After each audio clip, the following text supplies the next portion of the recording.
श्री शिवाय नमस्तुभ्यम। हर हर महादेव। दोस्तों मैं मान रहा है तेरे को पीपल की जड़।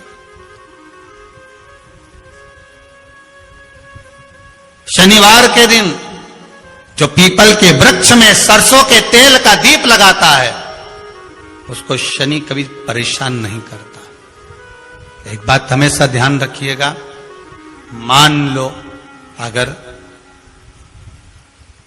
कोई भारी रोग ऐसा शनि महाराज के कारण हो गया हो, अच्छे काम करते करते उल्टे हो रहे हैं, होते हैं किसी किसी के साथ में, विपरीत परिस्थितियां आ जाती है, अच्छा करने जाओ बुरा हो जाता है, अच्छा कर्म करने जाओ बुरा हो जाता है।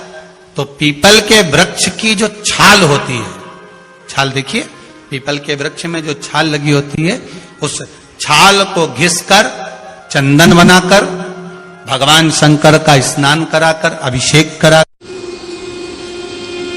शिव महापुराण में पितरों की बेटियों की कथा आती है, विदेश्वर से। एक पितर की 3 बेटियां, मैना, धन्या, कला। मैना जी की गोद में पार्वती जी, धन्या सुनैना बनी जिनकी गोद में माता सीता जी, कला कीर्ति बनी जिनकी गोद में राधा जी। ये पितरों की कन्या। राधा जी के नाना जी का नाम पितृदेव है, सीता जी के नाना जी का नाम अगर देखा जाए तो पितृदेव का वर्णन है, पार्वती जी के नाना जी का नाम आएगा तो पितरों का वर्णन आएगा, क्योंकि पितरों की 3 बेटियां हैं, मैना, धन्या और कला।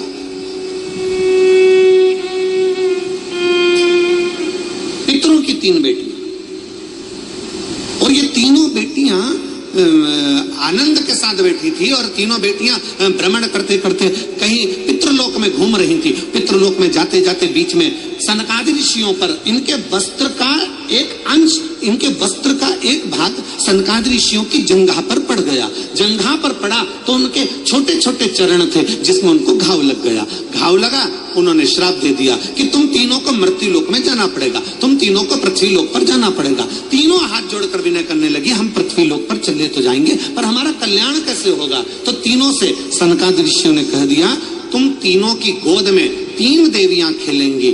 मैना, तुम्हारी गोद में पार्वती जी खेलेंगी। धन्या, तू सुनैना बनेगी, तेरी गोद में सीता जी खेलेंगी। कला, तू कीर्ति बनेगी, तेरी गोद में राधा जी खेलेंगी। ये 3 देवियां संसार का कल्याण करने वाली होंगी, तो तुम्हारा भी कल्याण अपने आप हो जाएगा, तुम्हारा।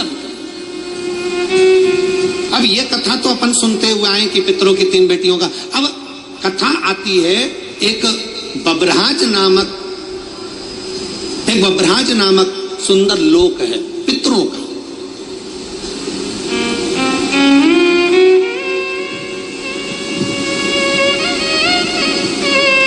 बब्रहाज नामक एक सुंदर पितृलोक है, बड़ा सुंदर पितृलोक है, जहां पर पितरों के स्वामी आर्यमा अपने एक मित्र, अपने एक भाई के साथ में विराजमान।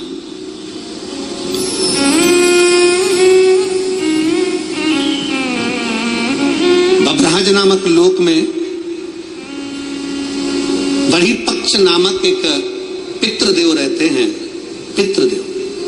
अब आपके स्मरण में रहे कि पितरों के लिए खीर बनाई जाती है, पितरों के लिए चावल की खीर का निर्माण किया जाता है, पितरों के लिए माश की दाल मतलब उड़द की दाल का प्रयोग किया जाता है, पितरों के लिए तुरई गिलकी का प्रयोग किया जाता है।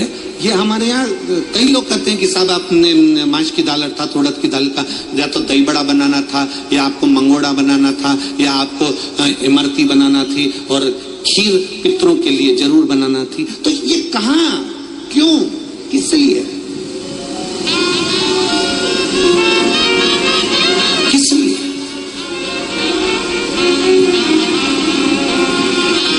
शिव महापुराण की कथा कर रही है। बब्रहाज नामक सुंदर लोक में, पितरों के लोक में बहिर्पक्ष नाम के एक पितृ विराजमान है।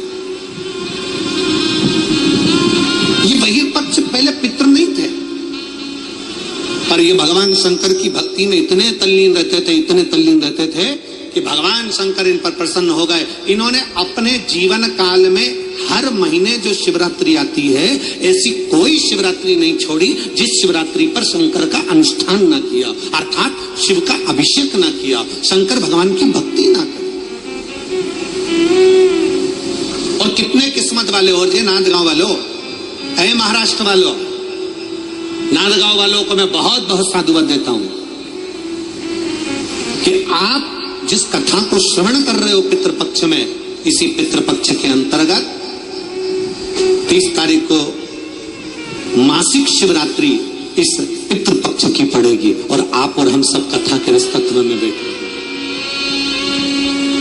कितने किस्मत वाले, भाग्यशाली, ये आपके भाग्य की सराहना है। आप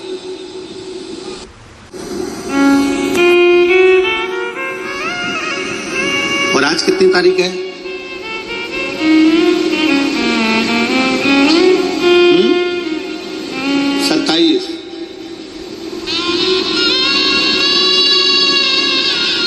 बाबा की भक्ति का एक आनंद अपने जीवन में हमें लेना, अपने दरही पक्ष शिव की भक्ति में लगे रहते थे, पंचाक्षर मंत्र षडाक्षर मंत्र का प्रयोग करते थे। ओम नमः शिवाय,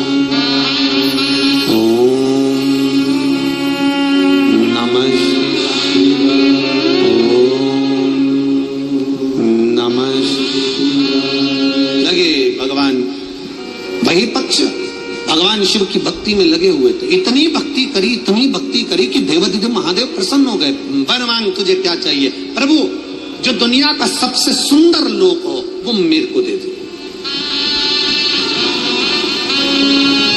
जो दुनिया का सबसे सुंदर लोक।